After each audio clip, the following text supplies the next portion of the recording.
20K to invest, where does this person go? Now, I love answering private messages, but you have to give me as much information as you can. Some people send me a message saying, can they ask me a question? And I don't reply to say, yes, you can. Just ask, and if I can get to it, I will, and if I can't, I can't. So if I had 20K and I was getting started in property, 100% I would go and buy my first home. I would use my position of a first-time buyer with all of the incentives available to me from the local and national government and get my foot on the ladder. Now 20K can be a little or it can be a lot. It all depends on the location where you want to buy.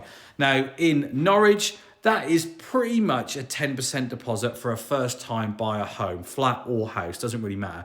Up north, it might be more, and down south, it's going to be considerably less. But the beauty is that there's lots of available mortgage products to first-time buyers to work with your circumstances. 20K is a great position to be in, but don't get sucked into the trap of just buying somewhere that you would like to live. Really important, don't get me wrong, but you can also use this as a platform, a springboard, a stepping stone to your investment world and wealth building journey.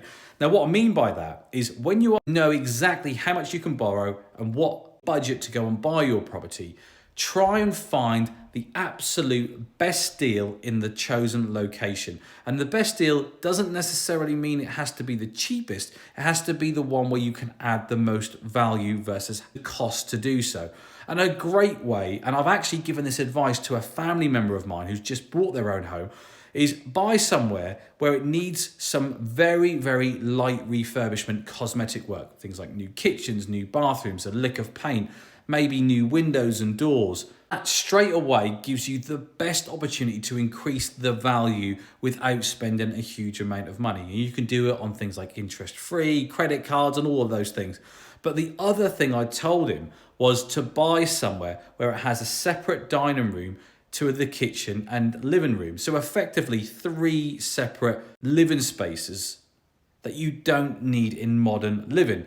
And especially as a young couple with no kids, one of those rooms can be easily turned into a 3rd bedroom.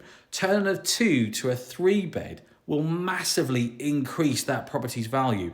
And remember, even though you've only put a small deposit down, and in this case, you might use half of that money for the deposit and the other half to do the minor cosmetic works.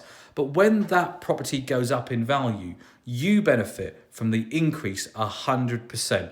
So even if you've got a £10,000 deposit on a £200,000 house, that property increases by just 20%. That's 40K profit for you, completely tax-free.